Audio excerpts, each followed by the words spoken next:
We're here because we want wars to end. We want peace in Ukraine.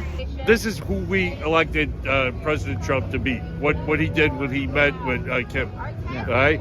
And last time around, he let John Bolton sabotage it.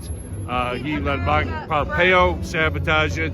To his credit and to the credit of Tulsi Gabbard, those two clowns no longer have security clearance, right? But he's risking his peace plans being sabotaged again if he gets sucked into this war with Iran. We are against globalism, we are against imperialism, and we fight for working families. Only peace can make America great again. Only peace can make America great again. And we are out here to build the movement this country desperately needs. People have been very excited to hear something that isn't directly partisan, but rather demanding things that they need and want as people. It seems to me like people are very receptive of a message that is less oriented towards telling them which team to vote for. I don't want my child to be going in a war that's not ours. Our tax dollars not coming in our country. You know, the infrastructure is crappy. There's holes all over Chicago. You know, I'm sick of it. A few people walking by, they look at the banner and they're trying to figure out if we're on the red team or the blue team, and they can't quite figure it out. Well, we're not on any team. We're on the team of the American working families. We're on the team of the American people. We're on the peace team. That's what team we're on. Talks between Trump and Putin are the most important thing in the world right now. Way more important than anything these stupid rallies have been demanding. Hands off this, hands off that. We need hands off the thermonuclear button. Hands off the red button.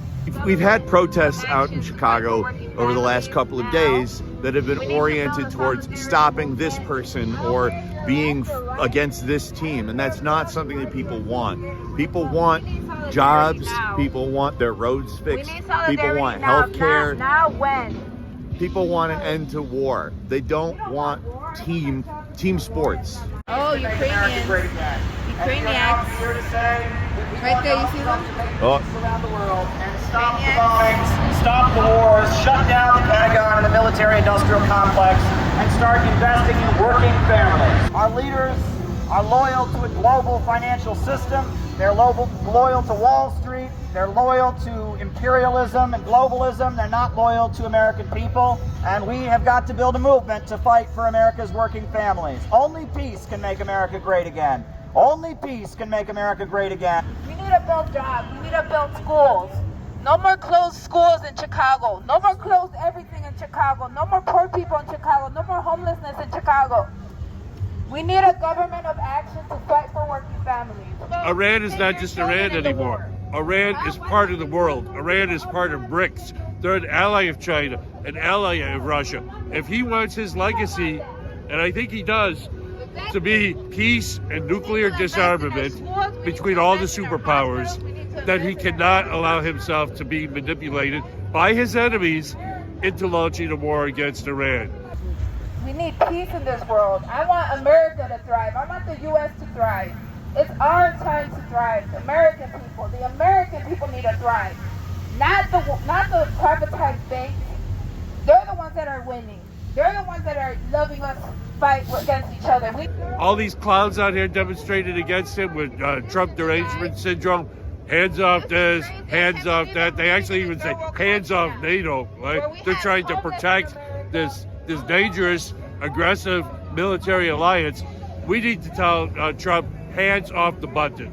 Hands off the nuclear button.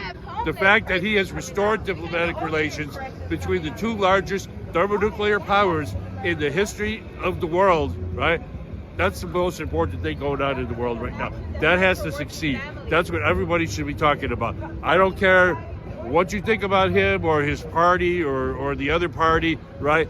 We have to be supporting him on this mission of stopping the countdown to World War III. So we're out here to say peace with Russia, no war with Iran, and hands off the little red button. We're building for our July 12th conference. So right now we're just trying to have the word out in Chicago.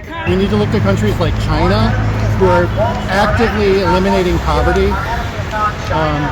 We shouldn't be competing with them. We should be copying them. Bombing Yemen will not make America great again. Sending weapons to Ukraine will not make America great again. Only peace can make America great again. And it's time that the working families of this country got the support they need, and the government began to invest in America and not a global machinery of death. Build some roads, build some highways, build some schools, build some hospitals, and stop dropping bombs around the world, and stop destroying countries. Lift those sanctions, start making some trade deals, negotiate, invest, build a new world, invest in human beings. We, human beings with our creativity and brilliance, we are the thing that creates wealth and makes life better. No species has ever done what human beings have done. We are creative, we are innovative, and we need a government that invests in the people, not in the Pentagon and the machinery of death. Hands off the button. Hands off the button. Peace with Russia, no war with Iran. Peace with Russia, no war with Iran. Peace with Russia, no war with Iran. Hands off the button.